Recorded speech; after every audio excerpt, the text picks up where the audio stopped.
In October 2020, a woman from Seattle visited Dallas as a tourist. She went out in the city alone looking for some nighttime company, and she found it. It's a typical story. She was young, vulnerable, alone in a city she didn't know late at night. When she never returned home, all eyes turned to the CCTV footage and the mystery man she left with. It was just supposed to be a weekend trip. She was supposed to fly back on Monday morning. But this was no ordinary case. When Marisela Botello went home with Charles Beltran, she put aside any natural suspicion of a stranger. No one could have predicted that she'd never be heard from again. What happened to her that night?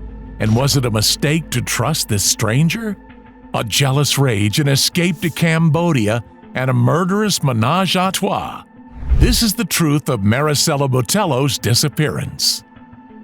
Ms. Dykes, I hope that you find that you've been treated with a much greater amount of dignity and respect than you ever treated Marisela Botello. May God have mercy on your soul. Marisela Botello was an ordinary 23-year-old woman. She lived in Seattle with her parents and her little brother, where she was working hard so she could afford to return to school. She wanted to study to be a nutritionist. Her trip to Dallas would be a break from the pressure of work and her future ambitions. Her family was apprehensive about her traveling alone, but in the middle of the pandemic, tickets were cheap, and she wanted some time away. The last time her mother ever saw her, she was getting ready to leave the house in a taxi to the airport at 6 a.m. October 2nd, 2020. No, ella... Uber.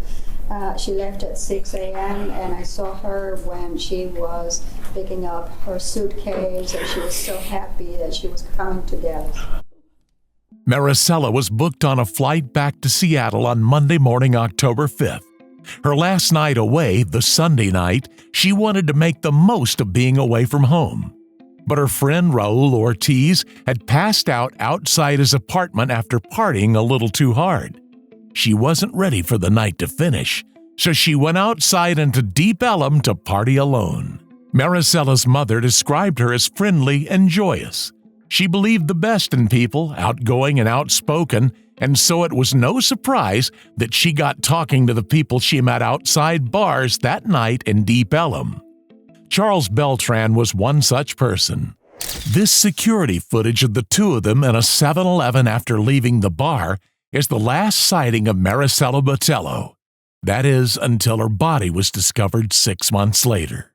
In March 2021, a witness stumbled upon human remains on the edge of the woods in Wilmer, a rural area 20 miles southeast of Dallas. They found bone fragments and a skull. This skull the police were able to identify as the skull of Marisela Botello. But how did she get from a bar in Deep Ellum to the woods in Wilmer? Her remains were so decomposed that her manner of death was unclear. Who had killed her? And what did the mysterious man on the CCTV footage, Charles Beltran, have to do with it? At the Decoder, it is vitally important for us to gather all the information possible on each of our stories. We couldn't do that without our sponsor, Surfshark VPN. Surfshark is a VPN service that allows you to easily change your location. That means you'll be able to travel virtually to any country worldwide without any restrictions. And as you know, some of the information we have to research for the Decoder can be considered a little strange, and often the sites are restricted to their home country. But thanks to Surfshark, no detail is geo-restricted. Whether it's evidence found in Texas or Cambodia, you'll be able to access any website by simply changing your location, all the while keeping your online activities private. Plus, with Surfshark, you can never run out of content to watch. Is the show or film you want to watch unavailable in your country? Simple. Click to switch your location on the app, and you'll be able to access a variety of Netflix libraries from different countries around the world from any of your devices. Surfshark allows you to use one subscription on an unlimited number of devices. So no more barriers to your favorite entertainment. And just for you, Surfshark has given us an exclusive Surfshark decoder deal. Order now at surfshark.deals/decoder. By entering promo code DECODER, you'll get up to an additional 6 months for free at surfshark.deals/decoder. Now, back to Marisela Botello on the Decoder. When he met Marisela outside a Deep Ellum bar in October 2020, Charles Beltran was 31. Also known as Chuck, he was an aspiring rapper and was working on a mixtape, according to his Instagram. That very night, October 4th, he had performed a rap show and was out in Deep Ellum to celebrate with his friends. He was looking for a good time, the same way Marisela was. He found her smoking outside a nightclub, and they struck up a conversation. Then, the two charismatic young people went back to his home together. But in the early hours that same night, shortly before Marisela was due to fly home, the casual hookup went horribly, tragically wrong. As Charles tells it, he woke up to the sound of screaming. Marisela in the bed beside him was being stabbed. And who was stabbing her? None other than Charles's girlfriend, Lisa Dykes, in a jealous rage to find Charles in bed with somebody else. It's just from all the movement going on in the bed. That's when I wake up and I see Lisa on top of her. What is she doing? She's like with the knife coming down like this. She had grabbed a kitchen knife and launched herself at Marisela, stabbing her in her sleep. Charles woke up and tried to push Lisa away. Both Lisa and Marisela rolled off the bed, and Charles pinned Lisa to the wall, shouting at her. I looked towards Lisa and I grabbed Lisa and I pinned her to the wall and I'm like, what the F are you doing, you know? And she's like, I told you not to bring any more girls over here. It wasn't Charles that Marisela should have been afraid of. It was Charles's girlfriend. But this wasn't a simple case of jealousy and infidelity. To understand Lisa's attack on Marisela, we need to go back to the beginning of her relationship with Charles, which was non-traditional from the start. In his late 20s, Charles was working as a doorman at a bar. This bar was owned by Lisa Dykes' son. Lisa herself was in her 50s at the time, and there were substantial differences between Lisa and Charles's lifestyles. Charles was a convicted felon without a stable income. He spent a lot of time going between parties and chatting up women as he tried to get his rap career off the ground. On the door at the bar, he was earning about $100 a night. Lisa, however, was a litigation paralegal. Perhaps Charles was attracted to the prestige of her legal career. Perhaps Lisa found the younger man exciting. Either way, they struck up a relationship around 2016. Lisa came in to see her hairstylist one morning and told her about the younger men she had met. She came in one morning and basically said that she had met a guy named Chuck. The first couple of times that she talked about him, she kind of mentioned, kind of laughingly, like it was her boy toy. Lisa started taking Charles out for expensive dinners and using her own income to provide for his rap career. He moves in, you buy him all that studio equipment. Yes, That's true. absolutely. He sets up a studio in your house. He does. And is he working at first? He did. He was extremely devoted to it. He kept a whiteboard on the wall. He had scheduled songs that he was doing, scheduled recording times. He had someone coming over to help him produce. So he was actually doing what he was supposed to do. She set him up with a recording studio and provided him with a car. She would take care of anything material he wanted, and he would provide her with companionship. It was mutually beneficial. Yes, I mean, when she met Chuck, she kind of started changing. Lisa, who at the time had long blonde hair, had her hairstylist shave the sides of her head and color her hair platinum. She came in one day and, of course she had like longer blonde hair. I always did highlights in her hair. And she comes in one day and she's like, hey, I'm ready to do something completely different. And I was like, okay, well, to most people, to most hairdressers, doing something different is like, we're going to put some low lights in their hair, But she wanted me to completely shaved the sides of her head. But I asked her, I was like, how are you going to get away with that at work? I mean, that seems a little inappropriate to do that. And she was like, oh, it's okay, it'll be fine. So I thought that was like really interesting that she would go from like wearing this beautiful long blonde hair to, almost having no hair at all. She also started getting tattoos.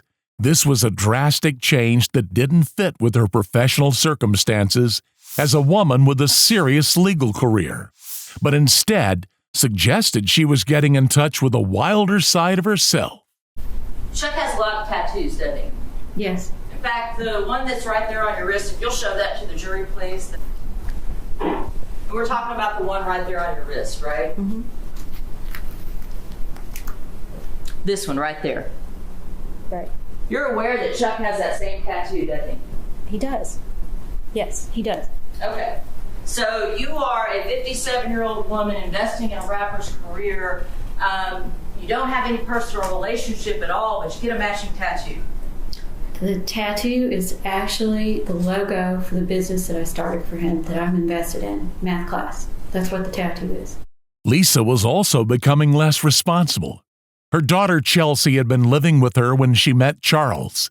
But soon after the relationship began, Lisa convinced her daughter to move to Florida. And I was like, why? And she says, she goes, I'm ready to live the life that I want, and I can't do it with her here. And she said that in front of Chelsea. Yes. And Chelsea heard her. She did. It was soon after this that Charles moved in with Lisa. Clearly, Lisa didn't like having anyone else involved in her relationship with the younger man. But there was an exception to this jealous streak and a further twist in the tale of Charles and Lisa's tangled relationship. Lisa had been friends with a woman in her 40s named Nina Morano for a while. Nina Morano was a prestigious lawyer who had attended Columbia University and was living in Pennsylvania.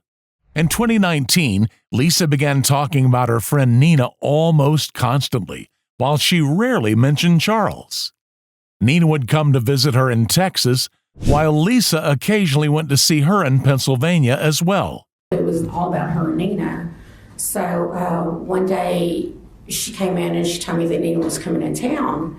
And I was like, okay, so all you're talking about is Nina.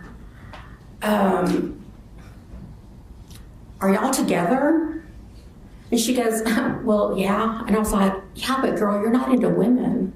She goes, yeah, but Nina can give me everything that I've ever wanted. In 2020, Nina and Lisa got married. Is that Nina and Lisa's unified vows? Yes. Okay, and then at the bottom it just mentions Nina, Lisa, and Chuck closing. Is that correct? Yes. Okay. And at the bottom it says, we are hers, we are one. We love each other. We love each other like sisters. Like, this is a unique relationship. I think we might think about marriage, Nina and I do, maybe differently than the average person. Not every marriage is based on sex or, that physical connection. Nina and I are supportive of each other in every way other than that. Charles was still in the picture, however. When Nina moved into Lisa's house, Charles did not move out. The three of them lived together in a relationship. The hairstylist remembers one occasion she went to the house where the throuple lived, and she saw something that horrified her. Lisa was showing her some dresses in the bedroom closet. When you were walking out of, that closet, what did you see? So as I turn around, literally straight across from me, when I turn around out of the closet, I see an altar, and it had this big statue thing that to me resembled like a Grim Reaper. And I completely freaked out. I didn't want to show how scared I was, but I just froze when I saw it. And so, she bumps into me. She's like, Kat, what are you doing? And I was like, I'm looking back at her and I'm looking at this thing and I don't know what to say. And she goes, what's wrong? And I was like, and I pointed at her, I was like, are you into witchcraft? And she goes, well, I dabbled in it. This respectable paralegal had undergone a complete personality change over only a few years. Lisa and her two partners were mixing up with the occult, and she was becoming angry and jealous over this three-way relationship that she herself had started. Charles had a reputation as a ladies' man, and this didn't stop even when they were living together. As far as him bringing women, were you jealous about him bringing women? Absolutely not. He particularly seemed to like having a friend of his, male friend of his, come over to be with the girls that he brought home. So that's basically two guys and a girl. And he would brag about it. Absolutely. What, did that make you jealous? No. In the summer of 2020, Lisa came to a hair appointment and told her stylist that she had caught Nina and Charles in bed together. She was like, I could just kill her. A figure of speech or a precursor to the jealous rage yet to come? After you have sex, what happens next? We chill, chop it up, talk for a little bit, smoke a cigarette. Well, I smoked a cigarette. And Did she smoke cigarettes? no, she didn't. She didn't smoke any cigarettes while you were there? Not around me. Okay. And smoke cigarettes, talk, chat a little bit, then what? Fell asleep. Were you aware that she had to leave the next day to catch a flight? Yes, ma'am. And was it your plan to wake her up and take her back wherever she needed to be? I mean, at that time, we wasn't even thinking. When Lisa and Nina came home in the early hours of October 5th to find Charles in bed with Marisela, Lisa flew into a frenzy. So you're asleep. Tell me what happens next. I wake up to her screaming, saying, help me, help me. And I look up, and it's just from all the movement going on in the bed. That's when I wake up and I see Lisa on top of her. What is she doing? She's like with the knife coming down like this. And once I notice the knife, that's when I push Lisa off of her. And what happens when you push Lisa off of her? I mean, just my reaction was just to push her, and I pushed her hard. And her and Marisela like tumble over. I see Lisa still grabbing her. I jump over the bed, and as I come over to the bed, I'm trying to pry Lisa off of her, pull her apart. And Lisa got to like her hair or something to where she can't, she's trying to like get off of her, and I'm trying to pry them apart. You know how it's like if you hold something and somebody's trying to pull and you like let it go? Yeah. Like Marisela just ends up, as I'm pulling them off, it's like Lisa just kind of like let go, and she just tumbles over. She tumbles over and she falls on the bed. That's why I look behind me, she falls on the bed, and I look towards Lisa, and I grab Lisa and I pin her to the wall, and I'm like, what the F are you doing, you know? And she's like, she just said that I told you not to bring any more girls over here while you're disrespecting us. I do everything for you. And she was just like, you need to get your little...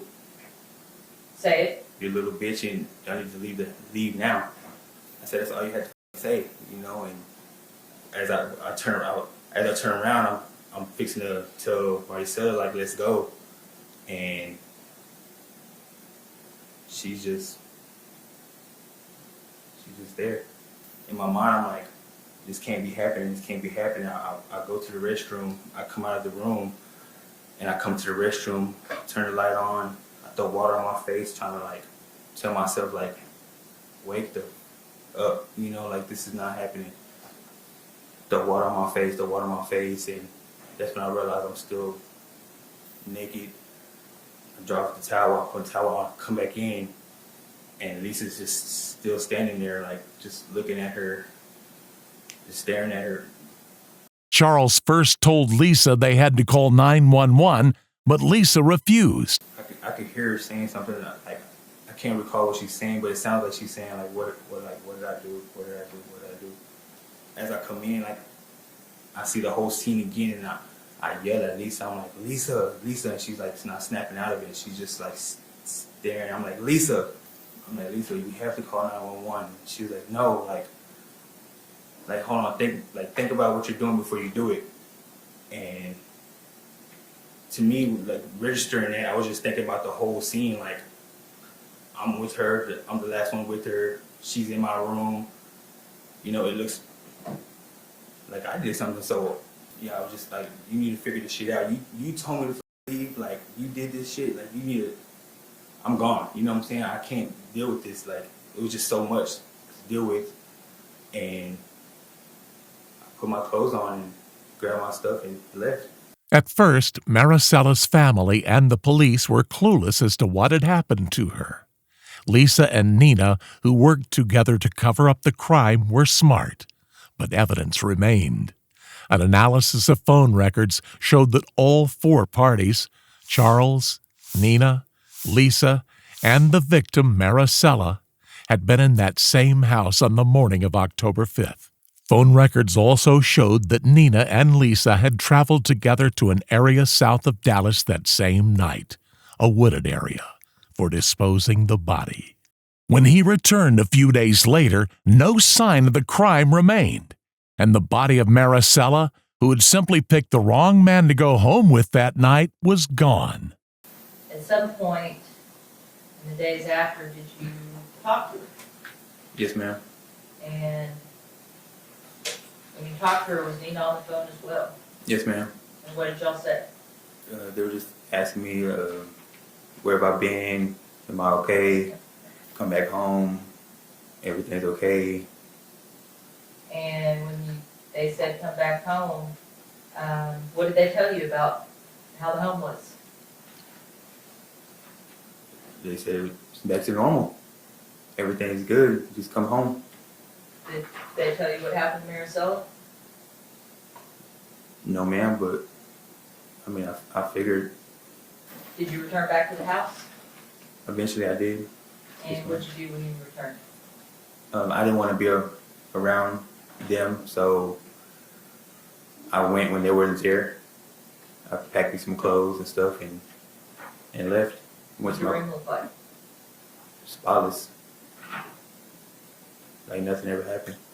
They had also cleaned the house, but when it was searched, police discovered streaks of blood hidden underneath the carpet. DNA confirmed the blood to be Marisela's blood. The lab also matched a hair found in the trunk of Charles and Lisa's car to Marisela's DNA. She had been killed in Lisa, Nina, and Charles's house, and their shared car had been used to transport her body to the woods where it was found. Lisa and Nina fled to Florida after the killing, where they'd resumed their legal careers as though nothing had happened. But after Marisela's remains were discovered in March 2021, justice began to catch up with them. Nina was arrested on March 25th in Miami. Lisa was arrested 2 days later. Charles, who had not followed his partners to Florida, but had instead gone on the run across multiple states, was arrested in Utah in April. Marisela's family thought that soon they would see justice for her cruel murder. But Lisa and Nina were determined to escape the law. On Christmas Day 2021, they managed to remove their ankle monitors, which were a condition of their bail. The same day, they flew to Cambodia together to start a new life. They had thousands of dollars in cash, and it was through these cash withdrawals and a convenience store surveillance camera that they were finally caught. The travel records, the flight records, indicated that they did fly into Cambodia, but we also wanted to check Cambodian immigration records to make sure that they hadn't departed Cambodia, moving on elsewhere. So we worked with the immigration department to confirm that they, at least officially, were still in Cambodia. Then we also received information from Bank of America that they were using, Lisa and Nina were using their Bank of America ATM cards at various banks in Cambodia.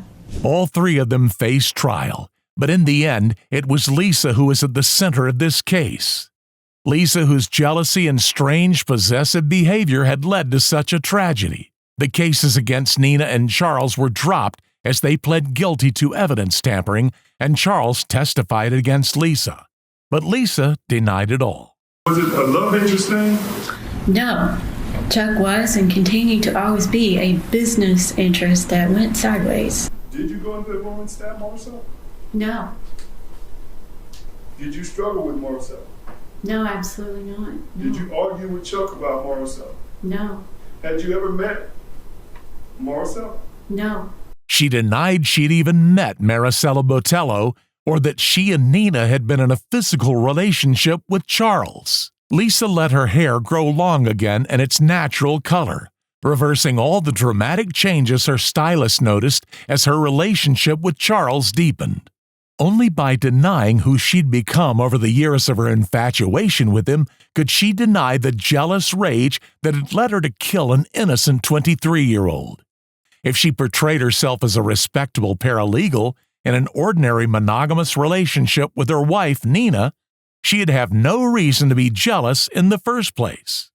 But this was not the case, and the jury saw through her story, returning a verdict in only 90 minutes. Ms. Dykes, please stand. The first verdict reads as follows.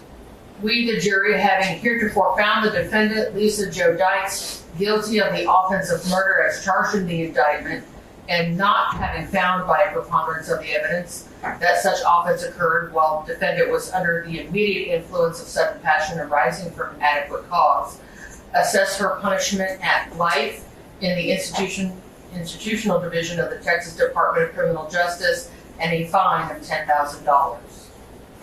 The second verdict reads as follows. We, the jury, having found the defendant guilty beyond a reasonable doubt of the offense of tampering with physical evidence as charged in the indictment, assess her punishment at confinement in the Texas Department of Criminal Justice for 20 years. In addition thereto, assess a fine in the amount of $10,000. Ms. Dykes, I hope that you find that you've been treated with a much greater amount of dignity and respect than you ever treated Marisela Botello. May God have mercy on your soul. 60-year-old Lisa Dykes was found guilty of murder and sentenced to life in prison. She maintains her innocence and plans to appeal. What are your thoughts on this disturbing story? What could have caused Lisa's personality change? Could Marisela's tragic death have been prevented? Let us know your thoughts in the comments below. And don't forget to get your exclusive Surfshark VPN deal. Enter promo code DECODER to get up to 6 additional months for free at surfshark.deals/decoder, so you can satisfy your curiosity from anywhere. Until next time, stay safe, keep up with our channel, and we'll see you again very soon on The Decoder.